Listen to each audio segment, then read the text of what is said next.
আল্লাহ তাআলা বলেন, এই কথাটাই বুঝাইতে চাইছিলাম এই আয়াতের কারণে, যে মূলত আল্লাহ তাআলা বলতে চাইছেন, বান্দা সর্বাবস্থায় তুমি আমাকে ভয় করো।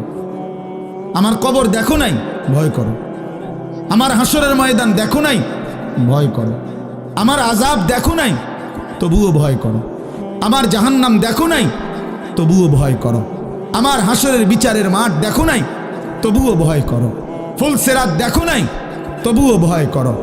এই আখিরাতের বিষয়গুলোকে ভয় করা, অদৃশ্য এই বিষয়গুলো যেগুলো আমাদের চোখে আমরা দেখি নাই, তারপরও এগুলোকে বিশ্বাস করা, ভয় করা, মেনে নেওয়া, আল্লাহর কসম এটাই প্রকৃত অর্থে আল্লাহকে ভয় করা। আল্লাহকে ভয় করা, এই পরকালীন এই বিষয়গুলোকে ভয় করা, মেনে নেওয়া, বুঝে নেওয়া, গ্রহণ করা,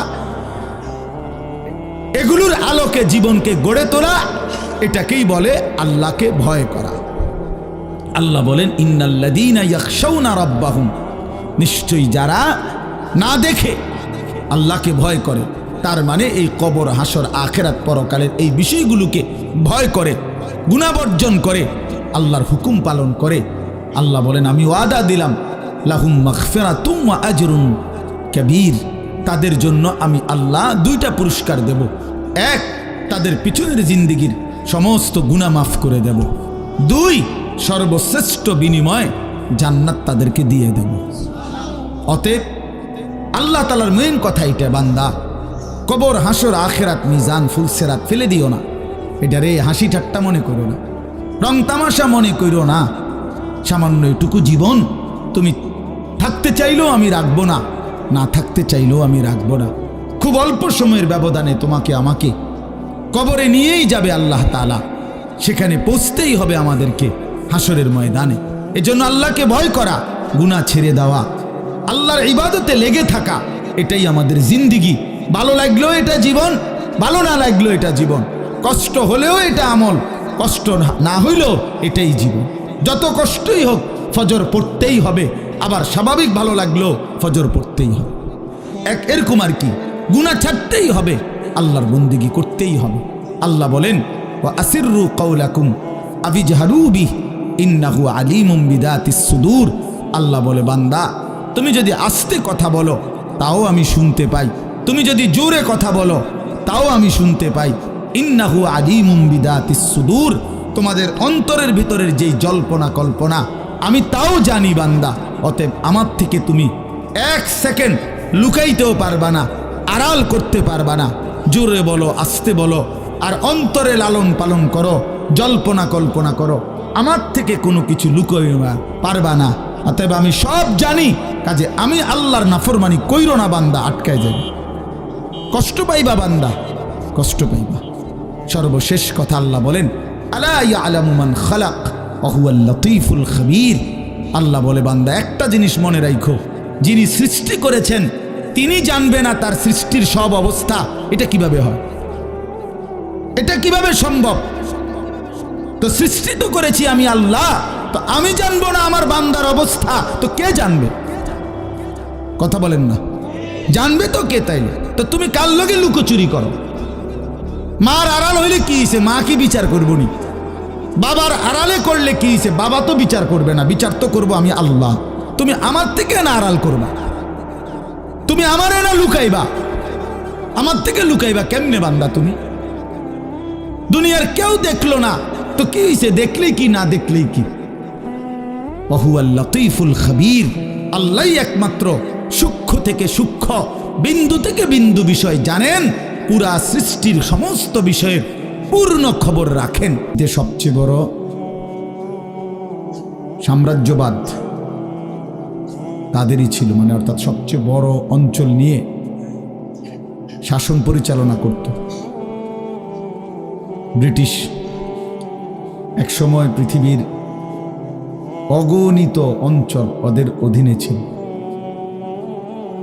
এবং আমরা ইতিহাসের বইতেও পড়ছি,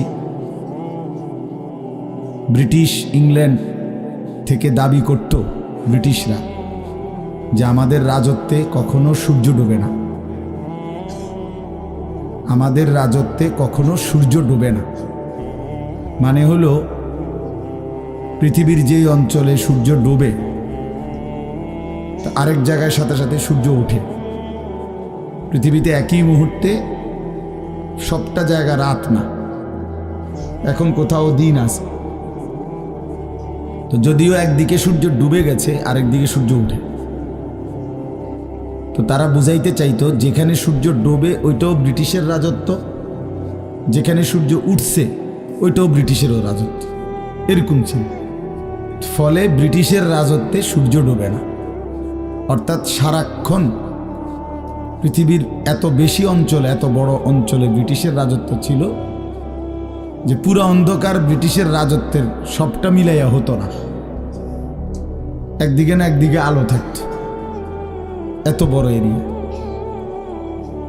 যেমন ইসরায়েল যে বর্তমানে এই যে ইয়াহুদিদের যেই স্বঘোষিত অবৈধ রাষ্ট্র, এটা মূলত তাদের নিয়মতান্ত্রিক কোনো রাষ্ট্র না, অন্যায়ভাবে ছল ছাতুরি করে, মুনাফিকি করে, এক কথায় তারা জমি কিনছিল। ওই যে হাউজিং কোম্পানি যেরকম বড় এরিয়া নিয়ে জমি কেনে, এই কৌশল করে মুসলমানদের থেকে জমি কিনতে কিনতে একসময় বড় একটা এরিয়ার মধ্যে কাঁটা তারের বেড়া দিয়ে নিজেদের রাষ্ট্র ঘোষণা করছে। এটাই ইসরায়েল। তো এই ইসরায়েলের এই এখন যে ফিলিস্তিন, ইসরায়েল, এগুলো সব ব্রিটিশের অধীনেই ছিল।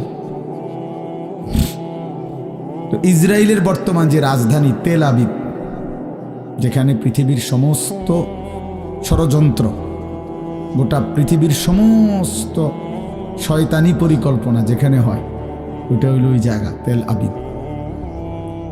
তো ওইটার ব্যাপারে একটা প্রসিদ্ধ কথা আছে যে এই তেল আবিবে কখনোই রাত হয় না।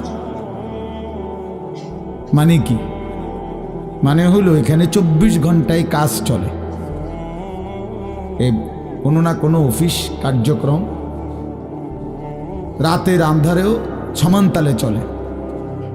মানে এখন যেমন একটা টাইম যে রাত্র 12টার পর থেকে 4টা, কোথাও কোনো কিছু খোলা নাই আমাদের, এরকম না, ওদের ওই শহরে কখনো এমন হয় না।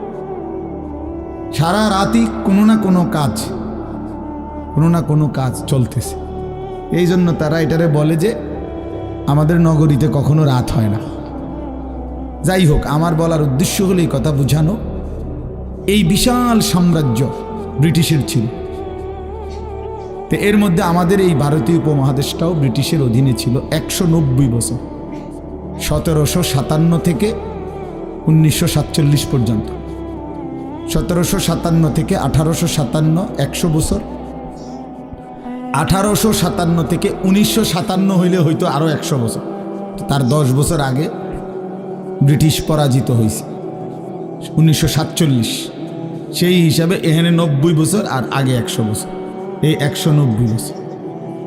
এই 190 বছরে তারা এই উপমহাদেশে সবচেয়ে বেশি জুলুম, অত্যাচার, নির্যাতন করছে মুসলমানদের উপর, ইসলামের উপরে, কোরআনের উপরে, মসজিদ মাদ্রাসার উপর, ইমানদারদের উপরে। 190 বছর অব্যাহত তারা চেষ্টা করছে ইসলাম এবং মুসলমানের শেষ নিশানাটাও এই উপমহাদেশ থেকে মুছে যাক। এই ছিল তাদের সবচেয়ে বড় ষড়যন্ত্র।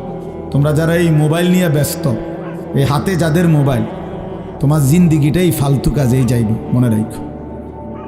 জীবনটা এভাবেই চলে যাবে, এইটা লাড়ালাড়ি খটর খটর করতে করতে জীবন শেষ।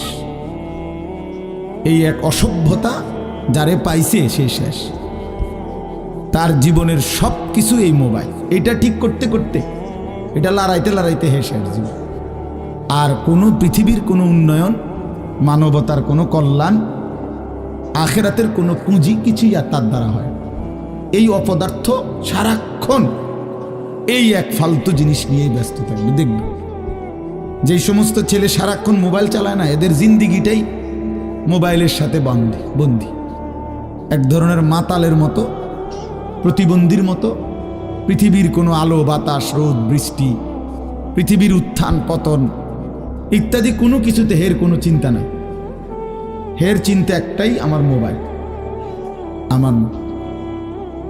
ঘুমাইতে যাওয়ার আগে শেষ মোবাইল, ঘুম থেকে উঠে প্রথম মোবাইল। এই জন্য এগুলো নামাও হাতের থেকে, যাদের হাতে ধরা ওটা নামায় ফেলো, এমনি শুনো। তো ভাইয়া বলতেছিলাম বাপ, এই 190 বছরে মুসলমানরা এই উপমহাদেশের ব্রিটিশের বিরুদ্ধে আন্দোলন করছে, ব্রিটিশ খেদাবার জন্য। তো যাদের হাতে সবচেয়ে বেশি ব্রিটিশ বিরোধী আন্দোলন হয়েছে এই উপমহাদেশের আলেমদের মধ্যে, মুসলমানদের মধ্যে, এর মধ্যে সবচেয়ে বড় উল্লেখযোগ্য এবং স্বর্ণের অক্ষরে লেখা, এই উপমহাদেশের প্রতিটা ইতিহাসের বইয়ে যাদের নাম আছে, যেই পরিবারের নাম অবদান এই ব্রিটিশ বিরোধী আন্দোলনে, ব্রিটিশ খেদাও আন্দোলনে, এরা হলে এই মাদানী পরিবার। আওলাদে রসুল সৈয়দ হুসাইন আহমদ মাদানী ওনাদের প্রধান পুরুষ। উনি আজীবন মৃত্যু পর্যন্ত ব্রিটিশ বিরোধী আন্দোলন করে গেছে। অসীম সাহসী ছিলেন, 1 মিনিটের জন্য নিজের ঘাড় নোয়ান নাই, চির সাহসী ছিলেন উনি। এজন্য এই মাদানী পরিবারকে অস্বীকার করে উনাদের অবদানকে পাশ কাইটা এই উপমহাদেশের ইতিহাস হবে না। এই এতটা ভূমিকা ওনাদের, সেই বংশের নাতি উনি, এবং সরাসরি রাসূলুল্লাহ সাল্লাল্লাহু আলাইহি ওয়াসাল্লামের আওলাদ, বংশধর। বলেন আলহামদুলিল্লাহ। যারা আওলাদে রসুল হয় তাদেরকে দেখাটাও সৌভাগ্য, এমনি তাকানোটাও সৌভাগ্য, তাকানোটাও বরকত। এই জন্য আপনাদের কাছে আমার অনুরোধ, মেহেরবানি করে প্রত্যেকে কষ্ট হলেও একটু কুয়াশা ঠান্ডা যাই হোক, আমার একটা আবদার রইল, উনি আসতেছেন। আমি এখন যেখান থেকে বয়ান করে আসছি কুমিল্লা শহরে, ওইখানে আমি ওনারে বসাইয়া, অর্থাৎ উনি বসতেছেন আরও আগে, আমি তো রওনা দিছি আরও 1-1.5 ঘন্টা আগে। আমি মাঝখানে একজন ডাক্তার দেখাইছি জরুরি, এই জন্য আমার দেরি হয়েছে আসতে, চোখের ডাক্তার দেখাইতে হয়েছে। তো হজরত সেখানে বয়ান শেষ করে রওনা দিছেন এখানের উদ্দেশ্যে, কুমিল্লাতেই, কুমিল্লা শহরেই ছিল। এশার নামাজের পরপরই ওইখানে বয়ান করছে। ওইখানে 7:30টায় পর্যন্ত আমি বয়ান করছিলাম, এরপরে এশা হয়েছে, এরপরেই হজরত বসছে। তো ইনশাআল্লাহ কিছুক্ষণের মধ্যেই হজরত চলে আসবে। আমি মূলত মুফতি আসাদ, আমাদের অনেক মহব্বতের এই মাদ্রাসার যিনি মুহতামিম, অনেক আগ থেকেই আপনাদের এই মাদ্রাসা যখন একেবারে শুরু হয়, মাত্র মাটি ফেলতেছে, রেডি করতেছে ঘরদুয়ার, তখন থেকেই আমি এখানে আসছি। মাহফিল ছাড়াও আমি এমনিতে অনেকবার আসছি। আর একটা সময় কিছুদিন, প্রায় বছরখানিক, দেবিদ্বারের এদিকে যে রাস্তার যখন কাজ চলতেছিল, ভীষণ জ্যাম থাকতো রাস্তায়, তখন আমি বহুদিন এরকম কোম্পানিগঞ্জের ওই দিকের মাহফিলে এই রাস্তা দিয়া উঠে গেছি। ওই যে পান্নার ফুল হয়ে উঠে আমাদের মৌলানা গিয়াসউদ্দিন সাহেব হুজুরের মাদ্রাসার সামনে দিয়া উঠতো রাস্তাটা। এই হিসাবে তখন আমি অহরহ এই মাদ্রাসায় বসতাম, আসতাম। আমার শায়েখ আরিফ বিল্লাহ আল্লামা মুফতি মুশতাকুন নবী কাসিমি হজরতের মাদ্রাসাতেও মুফতি আসাদ কিছুদিন খেদমত করেছিলেন। আল্লাহ তাআলা এই মাদ্রাসাকেও ভরপুর কবুল করে নেন।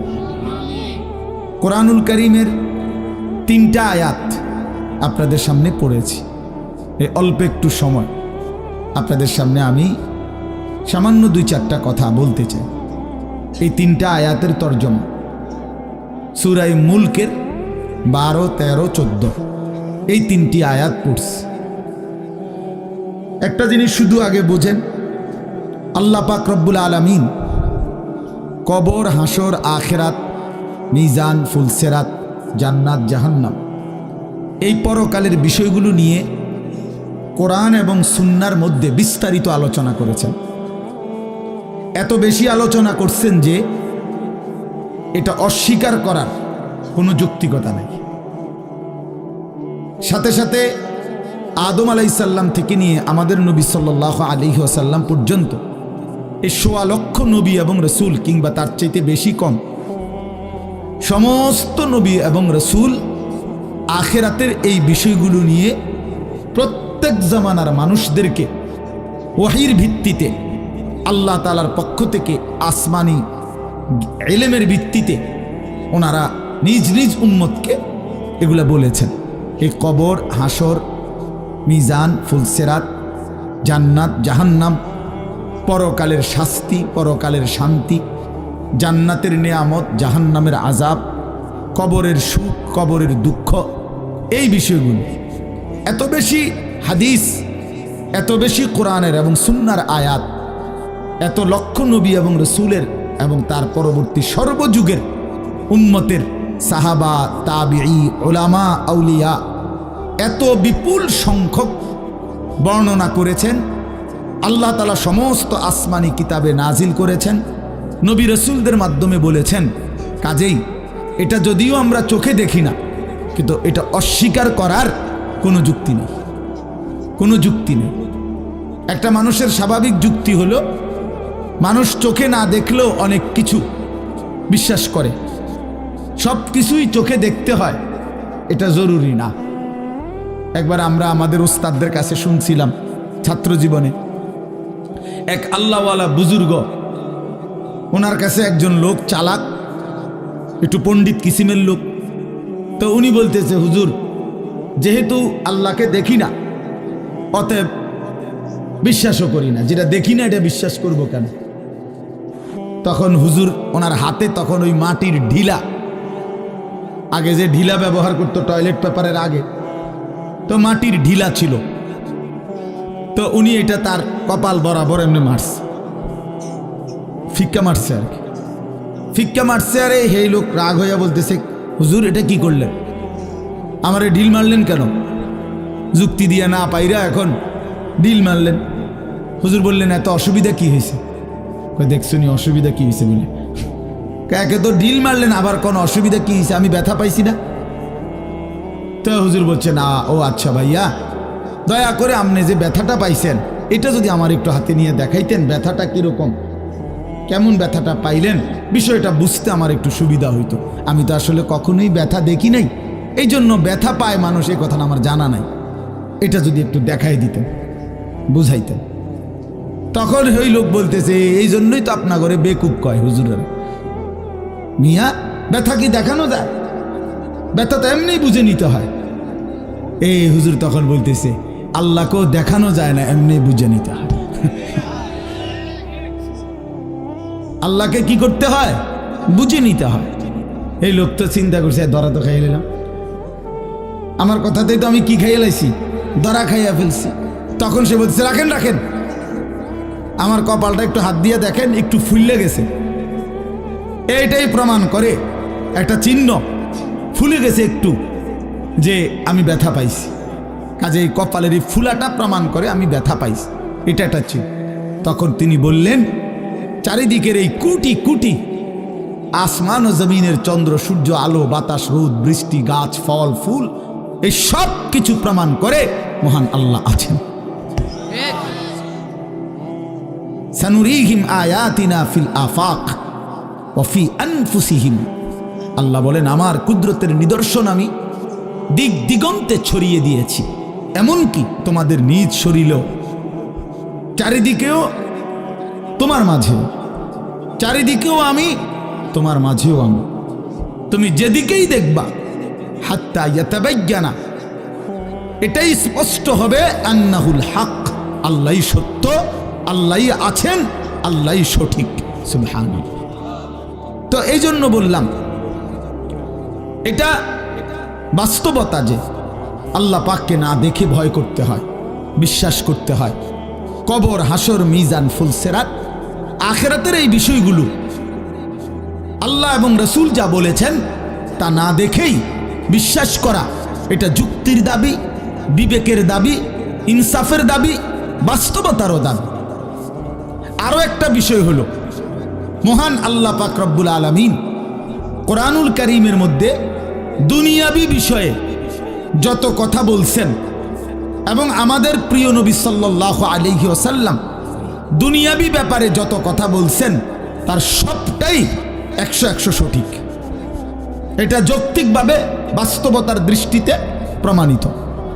মনে করেন কথার কথায় বুঝার জন্য বলি, কোরআনুল কারীমের মধ্যে আল্লাহ বলছেন জমিন আমাদের নিচে বিছানার মতো আল্লাহ বিছায় দিছেন। এখন ওয়াল আরদা ফারাশনাহা ফানি'মাল মাহিদুন, আল্লাহ বলছেন আমি জমিন তোমাদের পায়ের নিচে বিছানার মতো বিছায়া দিছি। এখন আল্লাহ বলছে জমিন নিচে, পায়ের নিচে বিছানো, কোরআন শরীফের আয়াত। এখন আমরা দেখতেছি যে বা বিজ্ঞান প্রমাণ করছে যে জমিন আমগো মাথার উপরে। কথা বলেন কি? তাহলে কোথায় জমিন? কোথায়? তো ঠিক আছে কিনা? কথা বলেন ঠিক আছে কিনা? তো আল্লাহ বলছে কোথায়, তো আমরাও দেখি কোথায়। সব গবেষণায় এটা কোনটা, কোথায়? ঠিক আছে। আল্লাহ বলছেন ওয়াসসামাআ বানাইনাহা, না না, ওয়া বানাইনা ফাওকাকুম সাবআন শিদাদা, আমি আল্লাহ তোমাদের মাথার উপরে উঁচুতে বানিয়েছি 7টি মজবুত আসমান। তাহলে আল্লাহ বলছেন তোমাদের মাথার উপরে আসমান বানিয়েছি, অথচ বিজ্ঞান প্রমাণ করেছে আসমান ফানির তলে। ঠিক না? আসমান কি ফানির তলে? কোথায়? তো খালাস। তো তাহলে বোঝা গেল, এরকম আমি অনেক উদাহরণ, আমার সময় নাই এই জন্য আমি বলতেছি না। তো আপনার অসংখ্য বিষয় যা বলছে কোরআন দুনিয়াবি ব্যাপারে, আসমান জমিন চন্দ্র সূর্য আলো বাতাস রোদ বৃষ্টি নারী পুরুষ, হ্যাঁ ছেলে মেয়ে, দুনিয়ার ব্যাপারে যেখানে যেটা বলছে আল্লাহ সবটাই সঠিক, একটাও কোনো ভুল নাই।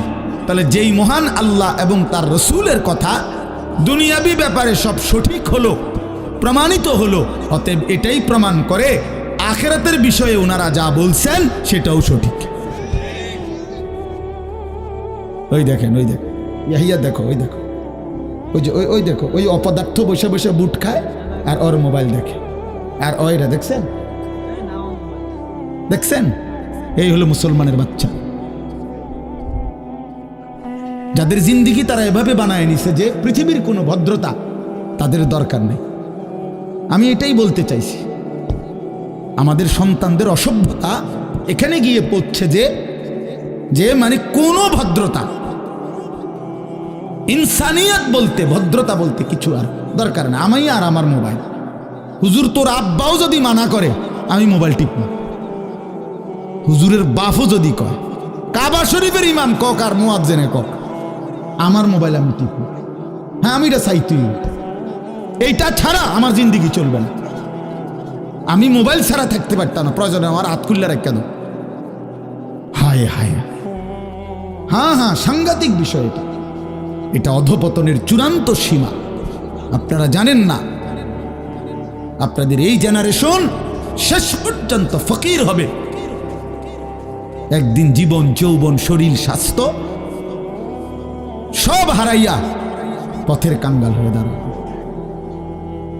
এত গাফলতিতে, এত খামখেয়ালিতে বাবা দুনিয়াও চলে না। দুনিয়াতেও যারা সম্পদ অর্জন করে, হালাল হারাম পরে আগে, মানে কমপক্ষে যারা সম্পদশালী তারা অনেক পরিশ্রম, কথা বুঝছেন না আপনি? বৈধ অবৈধ পরের কথা, কিন্তু দুনিয়াতেও যারা শিল্পপতি সম্পদশালী মালওয়ালা, আপনি তাদের জীবন পিছনে খুঁজতে দেখবেন কঠোর পরিশ্রম, দিবা নিশির মেহনত আজকে তারা ধনী বানাইছে। শুয়া শুয়া রং তামসা কইরা, এই ফাত্রামি কইরা দুনিয়াও বরবাদ হইছে, আখিরাতও বরবাদ হইছে। এই জন্য প্রিয় ভাই আমার, ছেলেরা আমার, এটা বুঝতে শেখো ভাইয়া, বুঝতে শেখো, বুঝতে শেখো। এত গাফেল হওয়া ঠিক না রে বাপ। মুসলমানের সন্তান, বাবা মা আত্মীয় স্বজন উস্তাদ ছাত্র ওলামায়ে কেরাম দিনদার মানুষ, মসজিদ মাদ্রাসা কোনো কিছু পরোয়া না করা, নিজের একেবারেই স্বাধীন মনের ইচ্ছা মতো চলা, এটা ভাইয়া বাস্তব কথা হলো এটা জন্তু জানোয়ারের স্বভাব, এটা হাইওয়ানের স্বভাব। হাইওয়ান একমাত্র, জন্তু জানোয়ারই সম্পূর্ণ নিজের স্বাধীনভাবে চলে, নিজের ইচ্ছে মতো চলে। মুসলমান মানুষ আল্লাহ তাআলার হুকুমের অধীনে চলে, রাসূলুল্লাহ সাল্লাল্লাহু আলাইহি সাল্লামের হুকুমের অধীনে চলে।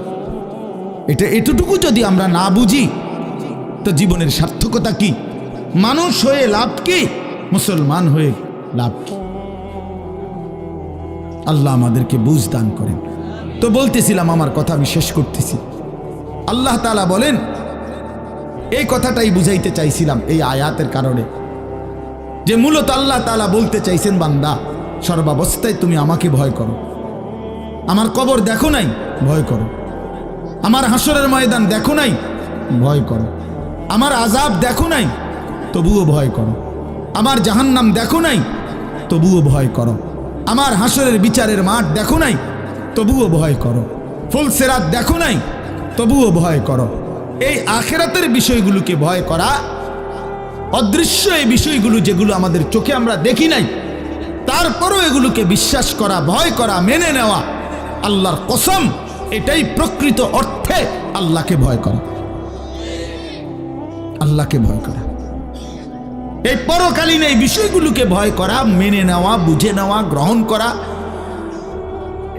এগুলোর আলোকে জীবনকে গড়ে তোলা, এটাকেই বলে আল্লাহকে ভয় করা। আল্লাহ বলেন, ইন্নাল্লাযীনা ইয়াখশাউনা রাব্বাহুম, নিশ্চয়ই যারা না দেখে আল্লাহকে ভয় করে, তার মানে এই কবর, হাসর, আখিরাত, পরকালের এই বিষয়গুলোকে ভয় করে, গুনাহবর্জন করে, আল্লাহর হুকুম পালন করে। আল্লাহ বলেন, আমি ওয়াদা দিলাম, লাহুম মাগফিরাতুম ওয়া আজরুন কাবীর, তাদের জন্য আমি আল্লাহ দুইটা পুরস্কার দেব। এক, তাদের পিছনের জিন্দেগির সমস্ত গুনাহ মাফ করে দেব। দুই, সর্বশ্রেষ্ঠ বিনিময় জান্নাত তাদেরকে দিয়ে দেব। অতএব আল্লাহ তাআলার মেইন কথা এটা, বান্দা কবর, হাসর, আখিরাত, মিজান, ফুলসিরাত ফেলে দিও না। এটারে হাসি ঠাট্টা মনে করো না, রং তামাশা মনে করো না। সামান্য এটুকু জীবন তুমি থাকতে চাইলেও আমি রাখবো না, না থাকতে চাইলেও আমি রাখবো না। খুব অল্প সময়ের ব্যবধানে তোমাকে আমাকে কবরে নিয়েই যাবে আল্লাহ তাআলা। সেখানে পৌঁছতেই হবে আমাদেরকে হাসরের ময়দানে। এজন্য আল্লাহকে ভয় করা, গুনাহ ছেড়ে দেওয়া, আল্লাহর ইবাদতে লেগে থাকা, এটাই আমাদের জিন্দেগি। ভালো লাগলেও এটা জীবন, ভালো না লাগলেও এটা জীবন। কষ্ট হলেও এটা আমল, কষ্ট না হইলেও এটাই জীবন। যত কষ্টই হোক ফজর পড়তেই হবে, আবার স্বাভাবিক ভালো লাগলেও ফজর পড়তেই হবে। এরকম আর কি, গুনাহ ছাড়তেই হবে, আল্লাহর বন্দেগী করতেই হবে। আল্লাহ বলেন, ওয়া আসিররু কাওলাকুম আবিজহারু বিহি ইন্নাহু আলিমুম বিদাতিস সুদূর। আল্লাহ বলে, বান্দা তুমি যদি আস্তে কথা বলো তাও আমি শুনতে পাই, তুমি যদি জোরে কথা বলো তাও আমি শুনতে পাই। ইন্নাহু আলিমুম বিদাতিস সুদূর, তোমাদের অন্তরের ভিতরের যেই জল্পনা কল্পনা আমি তাও জানি বান্দা। অতএব আমার থেকে তুমি এক সেকেন্ড লুকাইতেও পারবা না, আড়াল করতে পারবা না।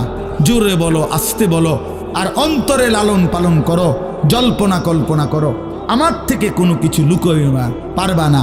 অতএব আমি সব জানি, কাজে আমি আল্লাহর নাফরমানি কইরো না বান্দা, আটকায় যাবে, কষ্ট পাইবা বান্দা, কষ্ট পাইবা। সর্বশেষ কথা আল্লাহ বলেন, আলা ইয়ালামু মান খালাক ওয়া হুয়াল লতীফুল খবীর। আল্লাহ বলে, বান্দা একটা জিনিস মনে রাখো, যিনি সৃষ্টি করেছেন তিনি জানবে না তার সৃষ্টির সব অবস্থা। এটা কিভাবে হয়? এটা কিভাবে সম্ভব? তো সৃষ্টি তো করেছি আমি আল্লাহ, তো আমি জানবো না আমার বান্দার অবস্থা, তো কে জানবে? কথা বলেন না, জানবে তো কে? তাইলে তো তুমি কার লগে লুকোচুরি করো? মার আড়াল হইলে কি হইছে, মা কি বিচার করবো নি? বাবার আড়ালে করলে কি হইছে, বাবা তো বিচার করবে না, বিচার তো করবো আমি আল্লাহ।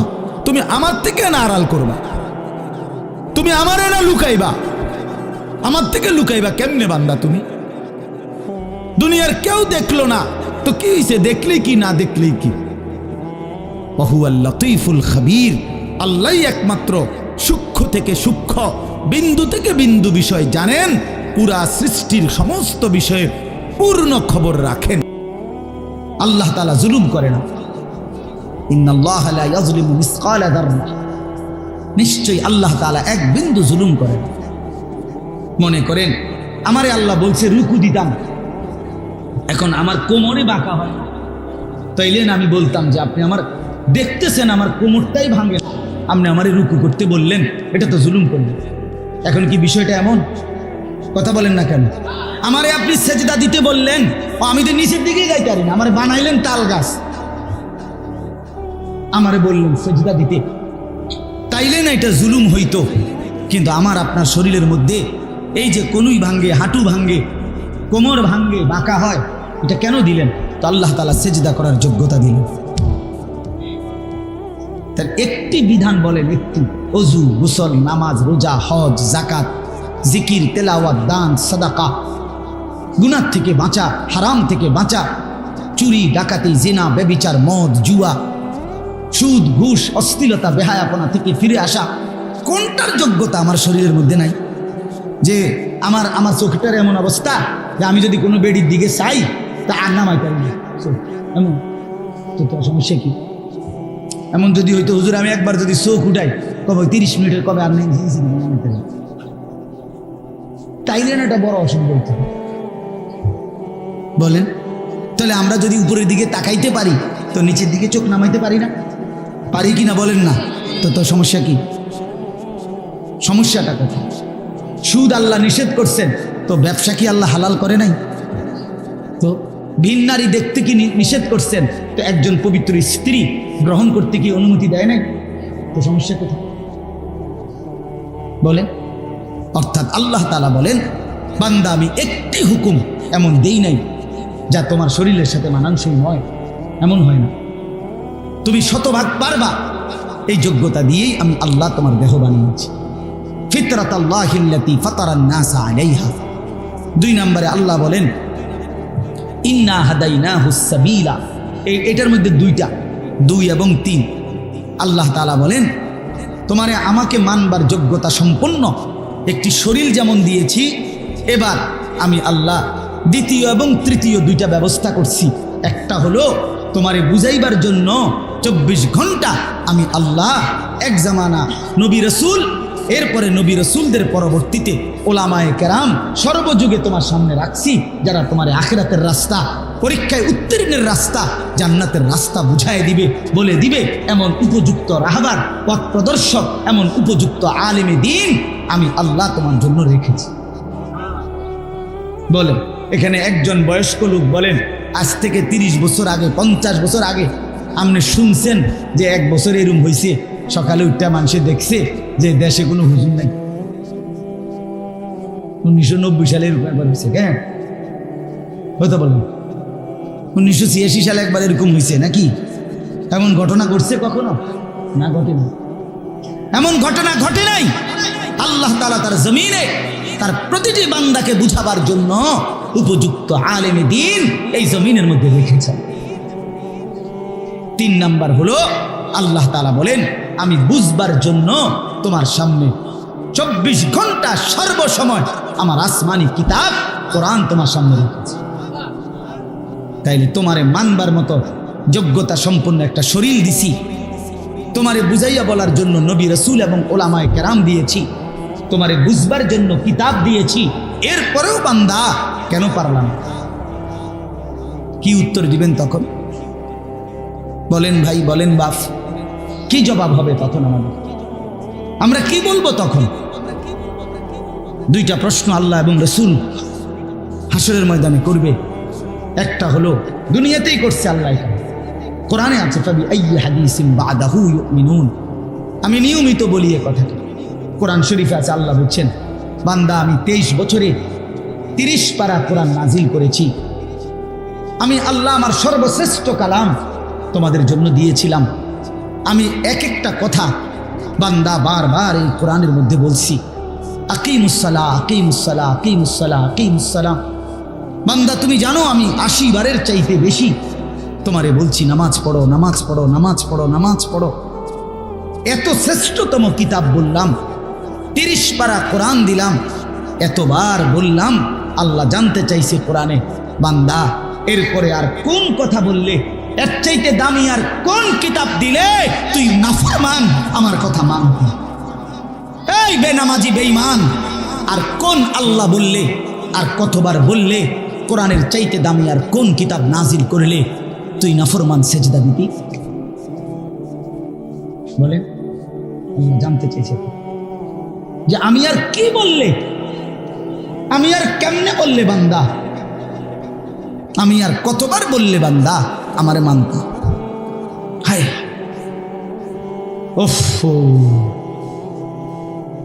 কোরআনুল কারীমের মধ্যে মোট 89 বার, 8, 9, 89 বার এই কথাটা আছে, ইয়া আইয়ুহাল্লাযীনা আমানু, হে ঈমানদারগণ, হে ঈমানদারগণ, হে ঈমানদারগণ। বিশ্বাস করে 89 বার আল্লাহ ডাকছে, হে আমার ঈমানদারগণ, হে আমার বান্দা, ওই আর না। এতবার বললেন, আর কতবার বললে আমরা আল্লাহকে সিজদা দিতাম? বলেন ভাই আমার ছেলেরা, বলো বাবা, আর কতদিন বললে ফজরের নামাজ পড়তা? খোদার 365 দিনে কোনো দিন ফজরের নামাজ পড়ো না, একদিনও না। তুমি মানুষের বাচ্চা, তুমি মুসলমানের বাচ্চা, কোন মার ঘরে জন্ম নিয়েছ? না ফরমান, কোনদিন মালিকের কথা মনে করবো না? ভোরের আলো কোনোদিন দেখলা না? সুবহে সাদিক কোনোদিন দেখলা না?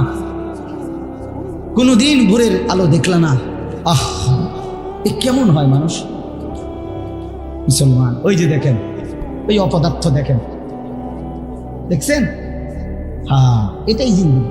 কারে বলে, কি বলে, কেন বলে, কার জন্য বলে, এগুলো আমার দরকার নেই। আমার শাহওয়াত, আমার বন্ধুদের আড্ডা, আমার বান্দরামি, এই আমার জিন্দেগি। হ্যাঁ হ্যাঁ, আমি ছাড়তে রাজি না বাপ, আমি ছাড়তে রাজি না। আজ অভিভাবকরা আপনারা নিজ নিজ সন্তানের ব্যাপারে এই পরিমাণ গাফিল হয়ে গেছেন।